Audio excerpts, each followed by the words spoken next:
நான் நடவடிக்கை எடுக்கலன்னு நான் பேசவே இல்லை. அங்கே எடுத்திருந்தால் இந்த நிலைமை வந்திருக்குமான்னு கேட்குறேன். 92% சொல்லி அதை மழை வந்ததுக்கப்புறம் 42 பேசுகிற அமைச்சர்கள் இருக்கும்போது மத்திய அமைச்சர்கள் டீம் வந்துட்டு நல்லா இருக்கு, நீங்கள் கொடுத்த டேட்டா வச்சு சொல்லிருப்பாங்க. நீங்கள் 92 சொன்னப்போ நல்லா இருக்குங்கிறோம்.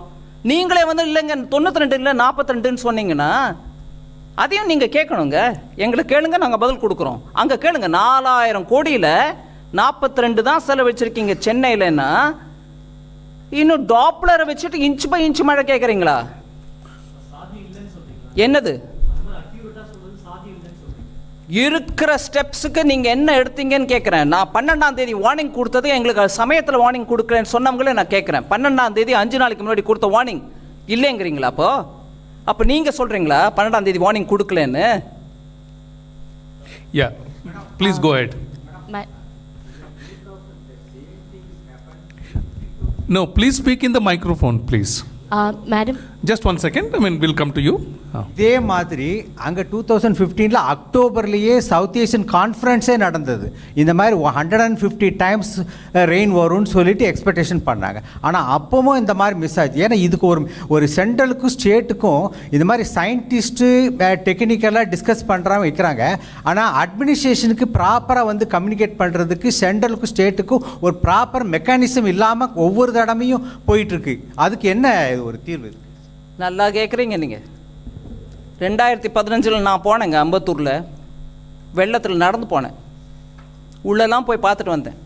அந்த எஸ்டேட்டில் எப்படி இருக்காங்க, எம்எஸ்எம்இ யூனிட்டுக்கு என்ன நஷ்டம் நடந்திருக்கு, எங்கேருந்து அந்த கால்வாயெல்லாம் மூடப்பட்டிருக்கு, அதிக நீர் ஓடி வரும்போது அது அப்படியே அதோட தடத்தில் போய் கடலில் கலக்க வேண்டிய ரூட்டில் எல்லாத்துலேயும் அங்கே அடைச்சி அங்கே என்னெல்லாமோ கட்டியிருக்கிறதெல்லாம் பார்த்து அவங்க இண்டஸ்ட்ரியல் எஸ்டேட்டில் இருந்தவங்களே என்கிட்ட சொன்னாங்க. இதை தவிர நான் இன்றைக்கி சொல்ல வேண்டிய விஷயம் ஒன்று சொல்லாமல் விட்டதுனால அதையும் இப்போ சேர்த்து சொல்கிறேன் உங்களுக்கு. இன்சூரன்ஸ் கம்பெனிகளை 19ஆம் தேதியே அவங்க சென்னையில் போய் உட்காந்து அம்பத்தூர் எஸ்டேட்டில் அந்த டெலிகேஷன் நான் கேட்டேன்.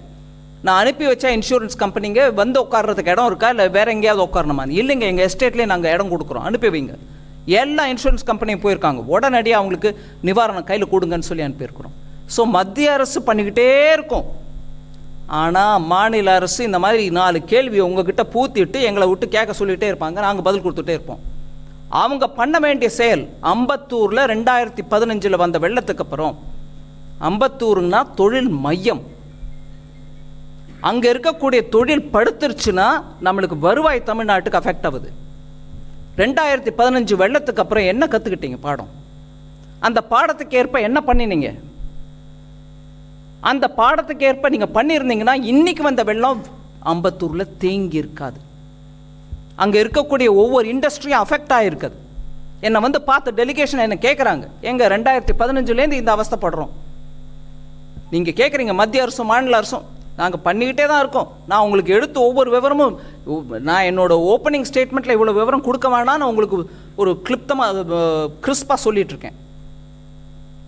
எடுத்த செயல் என்னங்க தமிழ்நாட்டில்? அம்பத்தூர் இன்றைக்கி மூழ்கியிருக்கு. பணம் மாத்திரம் கொடுக்குறோம், எவ்வளவுனோ கொடுக்குறோம், இன்றைக்கும் கொடுக்குறோம். என்ன நடந்துச்சு அங்கே? செய்திகளை உடனுக்குடனும் துல்லியமாகவும் தெரிந்து கொள்ள சப்ஸ்கிரைப் பண்ணுங்க.